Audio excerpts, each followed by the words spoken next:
나팔소리라는 제목으로 우리 민수기 10장 말씀 묵상하도록 하겠습니다. 이스라엘 백성들이 이 하나님의 훈련을 받았던 광야가 길이 없는 곳이었습니다. 우물도 없고, 그야말로 이 광야는 그 불모의 땅이죠. 불모지입니다.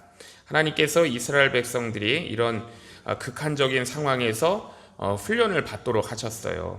이 모든 훈련을 통해서 하나님께서 우리에게 또 중요한 메시지를 전해주십니다. 즉, 하나님은 우리의 생명을 책임지시고 하나님께서 우리의 나아갈 길을 다 알고 계신다라는 메시지를 우리에게 주세요. 만약 하나님께서 이스라엘 백성들이 나아갈 길을 모르신다거나 혹은 이스라엘 백성들의 책임을 이스라엘의 백성들의 생명을 책임질 수 없다 그러면 이 훈련 자체는 불가능한 것이죠. 즉, 이 민수기라고 하는 것 자체가 성립될 수가 없는 것입니다. 그렇지만 하나님께서는 이스라엘 백성들을 위한 분명한 목표를 가지고 계셨고요, 나아갈 길을 알고 계셨습니다. 그래서 이스라엘 백성들이 이 훈련 받으면서 가장 힘들었던 것이 뭐냐면은 하나님을 신뢰하는 것입니다. 하나님을 신뢰하는 것. 이스라엘 백성들이 이 현실적인 상황을 보면은요, 하나님께서 자기들을 이 광야로 몰아가 가지고 여기서 굶겨서 죽이려는 것 같이 느껴져요. 그리고 모세야말로 정말로 미친 사람처럼 보이는 거예요. 그런데 하나님께서 그들을 광야에서 죽이려고 애굽에서 구출해낸 것이 결코 아니잖아요. 하나님께서는 이스라엘 백성들을 훈련시켜서 이 하나님의 영적인 거인들로 만들고자 하십니다. 그래서 이 땅에, 이 세상에 하나님의 나라를 세우는 이 거룩한 용사들을 만들려고 그들을 광야로 데려와서 훈련시키는 거예요. 오늘 본문에 보니까 하나님께서 모세에게 은나팔 2개를 만들라라고 하십니다. 1절과 2절에 보면은 하나님께서 백성을 인도하시는 방법이 2가지가 있는 걸 우리가 알 수가 있는데요. 하나는 구름기둥과 불기둥으로 인도하세요. 이 구름기둥과 불기둥으로 인도하시는 것은 이스라엘 백성을 전체적으로 인도하시는 방법이에요. 전체적으로. 구름기둥과 불기둥은 이스라엘 백성들이 전체적으로 나아갈 방향을 가르쳐 주시는 겁니다. 그리고 또 다른 하나가 뭐냐면 그래서 이 구름이 성막 위에 올라가느냐 내려오느냐, 이거에 따라서 이스라엘 백성들이 거기에 머물러야 하는지 아니면 이동해야 되는지를 알려주는 것이죠. 그러니까 이걸 전체적으로 알려주시는 거예요. 그래서 이것은 마치 군대식으로 얘기하면 기상나팔, 취침나팔, 이렇게 전체적인 그런 신호와 같은 것이고요. 그래서 이런 것을 통해서 이스라엘 백성들이 하나님의 백성들이 보호를 받고 있다는 것이고, 지금 정상적인 상태에서 하나님의 훈련이 이루어지고 있다는 것을 알려주는 거예요. 그런데 이제 이 군대에서는요, 기상나팔하고 취침나팔만 필요한 것이 아니거든요. 군인들이 또 소집을 해야 되고, 그 다음에 이동을 해야 되고, 또 적의 공격이나 또 방어를 해야 돼요. 그래서 하나님께서 나팔을 준비하게 하신 겁니다. 그런데 주로 이 나팔이 사용되는 경우는 이렇게 모이는 것이고, 이동하는 경우에 나팔이 주로 사용됐어요. 그러나 지금 이스라엘 백성들이 원하는 것은요, 모이고 나아가는 것이 아니고, 그들의 관심은 지금 어디 있냐면은 언제 우리가 이 가나안 땅에 들어가서 안정된 생활을 할 수 있느냐, 그들은 여기에 관심이 있죠. 그런데 하나님께서는 이제 그런 것에 대해서는 전혀 말씀하지 않으시고, 나팔 소리를 듣고 모이라고 하면 모이고 이동하라고 하면 이동하라라는 것을 지금 알려주시고 계세요. 하나님께서 왜 이런 방식으로 훈련을 하실까? 그것은 이 세상에 있는 것이 진짜 보물이 아니기 때문이에요. 이 진짜 귀한 것, 진짜 보물은 하나님의 말씀을 듣는 데 있다는 것이고, 우리 자신이 그 말씀을 통해 변화되는 데 있다는 것을 알려주시는 거예요. 그래서 하나님께서는요, 이 이스라엘 백성들을 광야로 이끌어와서 이 세상의 모든 것들을 떼어내게 하시고, 아무것도 없는 이 광야에서 하나님의 나팔 소리를 듣고 움직이는 그런 훈련을 지금 받게 하신 것입니다. 하나님께서 이스라엘 백성들에게 나팔 소리를 분별하는 요령을 알려주셨어요. 3절에서 5절을 보면 일단 먼저 나팔이 하나가 부느냐 나팔이 2개가 부느냐, 이거를 구별해야 돼요. 왜냐하면 이 하나를 부냐 2개를 부냐에 따라서 성막 앞에 나아가는 대상이 달라지는 거예요. 나팔을 2개를 불면은요, 이스라엘 온 백성이 전부 다 회막 앞에 모이는 겁니다. 자, 이렇게 되면 이제 큰 집회가 되는 것이죠. 온 이스라엘 백성들이 하나님의 말씀을 듣는 시간이에요. 나팔을 2개 불면. 자, 그 대신에 이제 나팔을 1개 불면은 1000부장 이상의 족장들이 이 회막 앞에 모이는 겁니다. 자, 그러니까 하나 분야, 2개 분야를 분별할 수 있어야 돼요. 자, 하나님의 백성들에게 가장 중요한 것은 하나님 앞에 모이는 거예요. 자, 그것은 이스라엘 백성들의 이 가장 중요한 이 보물이 하나님의 말씀을 듣는 것이기 때문입니다. 말씀 듣기 위해 모이는 거예요. 자, 그리고 또 하나는 나팔을 울려 부는 게 있어요. 울려 불면 순서에 따라서 이스라엘 이 진영이 이제 이동을 해 나갑니다. 5절에서 6절을 보면은 나팔을 울려 분다라고 우리 한글에 이렇게 번역이 되어 있는데, 울려 분다는 것이 사실은 의미가 분명하지가 않아요. 자, 이 어떤 학자는 이 울려 분다는 것을 날카로운 소리라 그랬고요. 어떤 학자는 길게 분다라고 했습니다. 날카롭게 분다, 길게 분다. 자, 우리 번역은 이 길게 분다는 그런 의미를 가지고 울려 분다라고 이렇게 해석을 해 놓은 거예요. 자, 왜냐하면 이 나팔이라는 것이 이렇게 하나로 은을 쳐가지고 만든 것이기 때문에 사실은 이 많은 음을 내지는 못해요. 뭐 오늘날 같은 트럼펫 같은 것들은 이 한 개만 가지고도 여러 가지 음을 다양하게 낼 수 있지만, 이 옛날 이 나팔은 짧게 불거나 뭐 길게 부는 정도밖에 다양한 음을 내지 못합니다. 자, 그래서 제사장이 일단 이 나팔을 일단 1개를 가지고 길게 불면은 이제 움직여야 되는 그런 시간이 되는 것이죠. 또 7절에 보면은요, 이스라엘 백성들의 이런 기본적인 행동 지침이 무엇인지 알 수 있습니다. 자, 하나는 뭐냐면 하나님 앞에 모이는 구조고요. 다른 하나는 세상을 향해 나아가는 구조가 있어요. 자, 이 하나님의 가장 기본적인 훈련 방식이 이거예요. 하나님의 백성들이 이 나팔 소리를 듣고 하나님 앞에 모이고, 또 나팔 소리를 듣고 세상으로 나가는 것, 이것이 가장 기본적인 훈련입니다. 자, 이 모일 때도 자기 맘대로 모이는 게 아니고요. 나팔 소리 듣고 모든 백성이 다 모이는 거예요.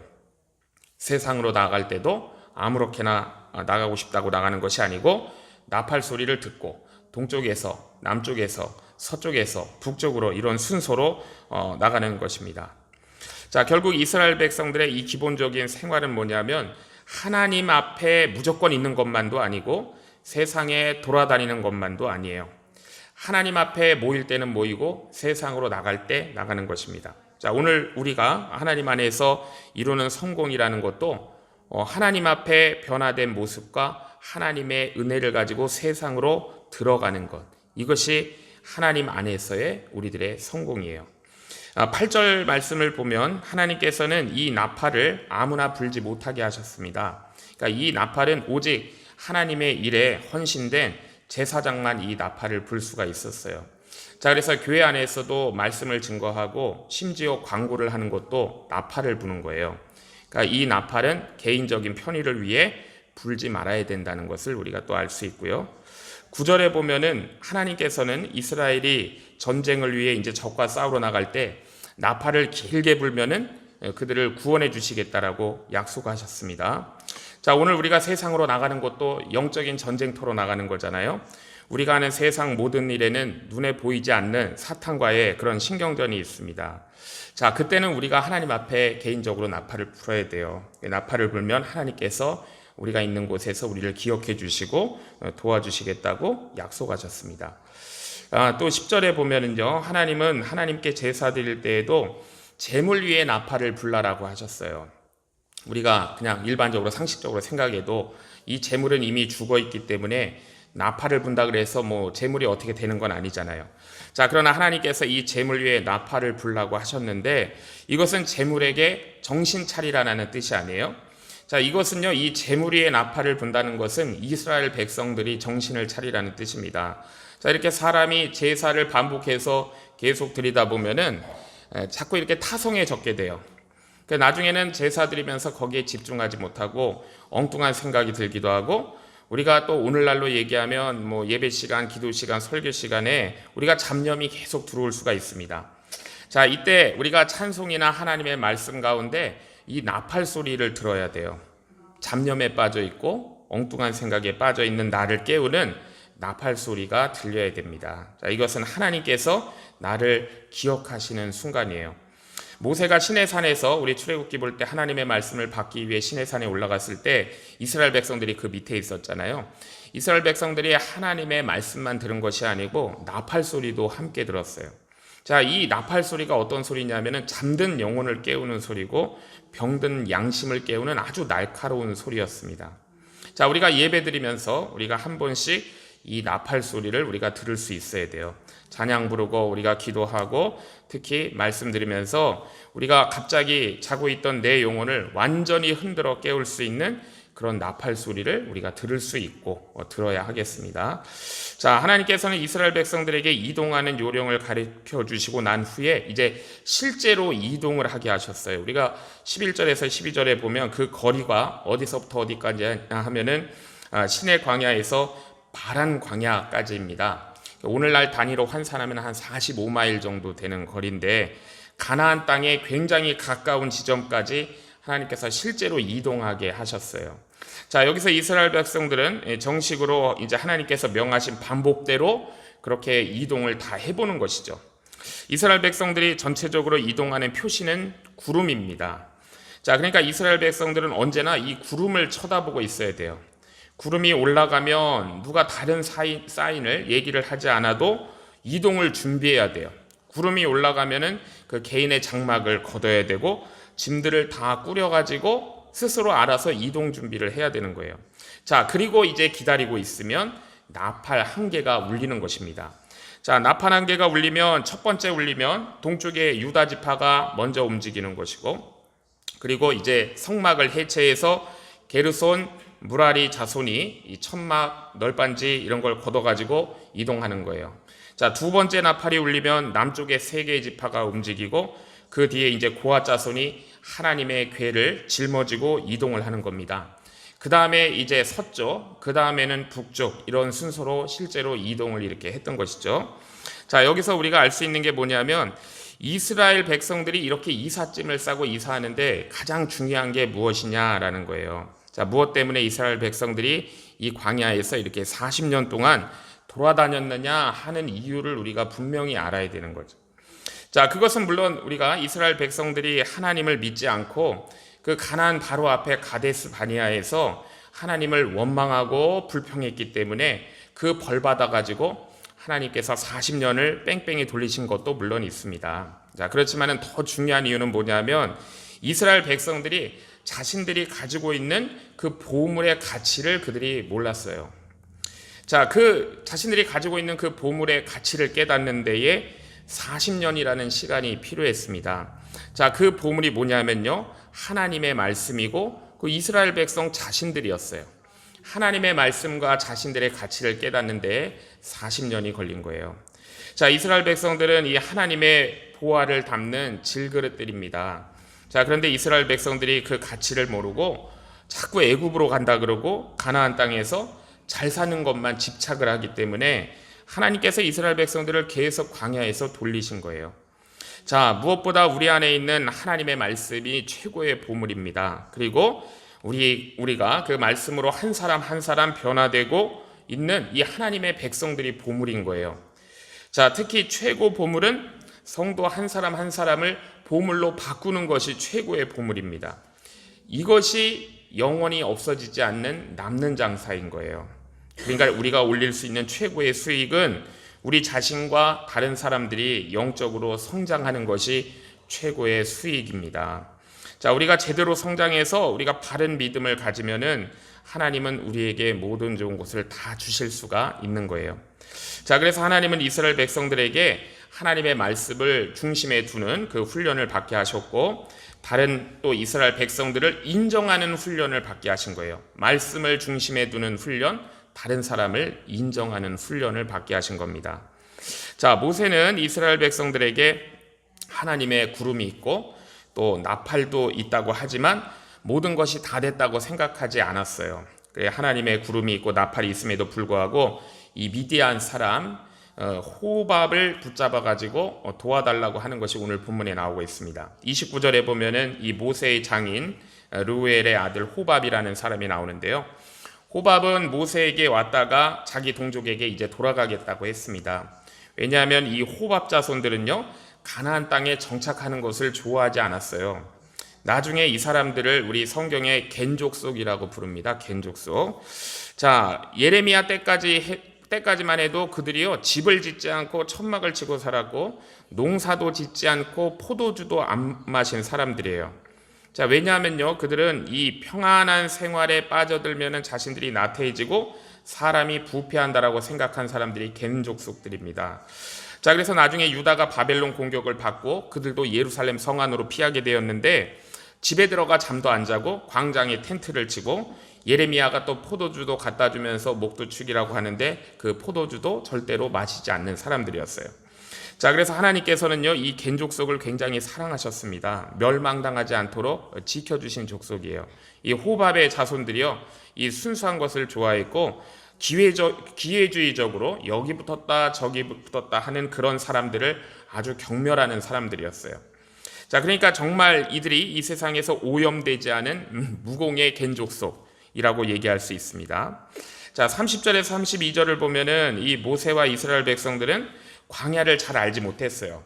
그렇지만은 이 호밥은 광야 체질이었습니다. 너무 잘 알고 있었습니다. 호밥이 성경 지식 이런 것들은 모세나 이스라엘 백성들보다 몰랐을지 몰라도 광야의 경험이 풍부한 사람이었어요.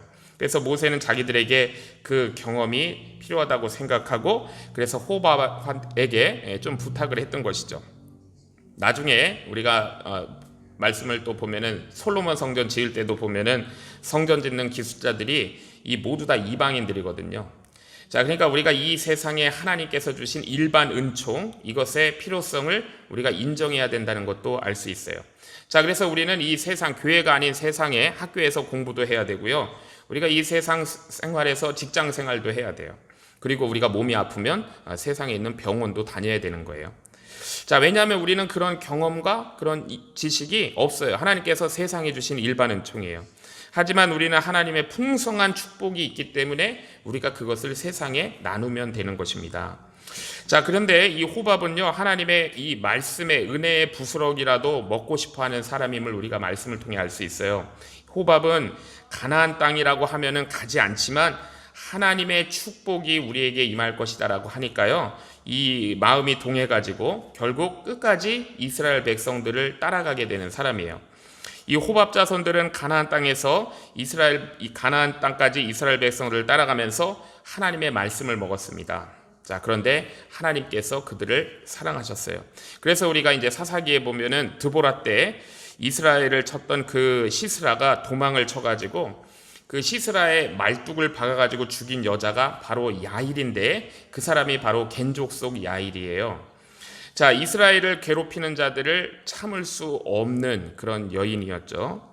우리 예수님께서 두로 땅에 가셨을 때요, 이 수로보니게 여인, 예수님께 와서 내 딸이 귀신 들렸으니까 고쳐달라고 했습니다. 우리 예수님께서 아주 냉정하게 거절하시면서 자녀의 떡을 개에게 주지 않는다라고 하셨어요. 자, 이 여자가 그런데 실망하지 않습니다. 개들도 주인의 상에서 떨어지는 부스러기를 먹습니다 라고 하면서 부스러기 은혜를 달라고 그랬어요. 우리 예수님이 그 말을 듣고 너무 기뻐하시면서 이 말을 하였으니 가라라고 하면서 내 딸이 병이 나았다라고 말씀하셨죠.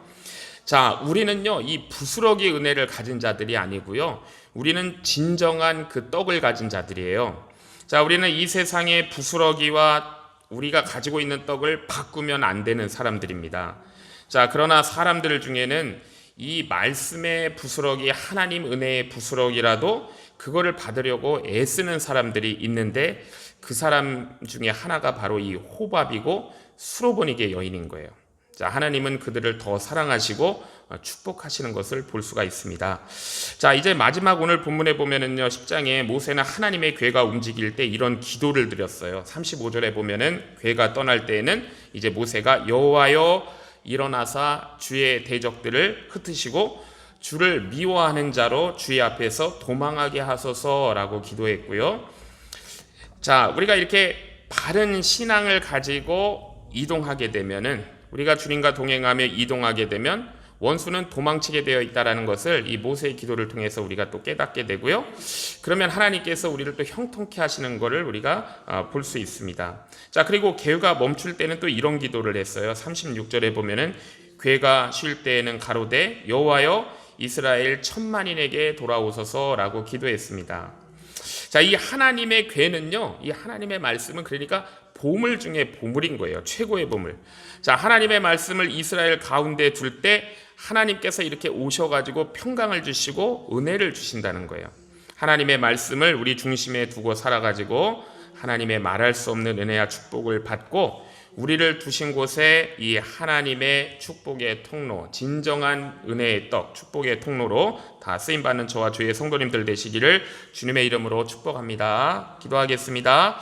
하나님 아버지, 오늘도 말씀 가운데로 불러주시고 또 광야 같은 인생길 속에서도 우리를 인도하심을 깨닫게 하시니 감사합니다. 눈앞의 현실만 바라보며 두려워하고 원망했던 우리의 연약함을 이 시간 회개하오니 용서하여 주시옵소서. 이스라엘 백성들을 광야에서 훈련시키신 것처럼 오늘 우리도 하나님의 손안에서 빚어지고 있음을 믿고 감사를 드립니다. 하나님의 손에서 빚어질 때 세상의 가치만 추구하지 않고 하나님의 말씀을 최고의 보물로 여기는 저희들 되게 하옵소서. 우리의 영혼이 하나님의 나팔 소리를 들을 수 있게 하시고 무뎌진 우리의 심령과 잠든 영혼이 깨어나게 하옵소서. 예배 가운데, 기도 가운데, 말씀 가운데 우리를 흔들어 깨우시는 주의 음성을 듣고 순종하게 하옵소서. 또한 하나님 앞에 모일 때에는 온 마음으로 모이게 하시고 세상으로 나아갈 때에는 하나님의 은혜와 능력을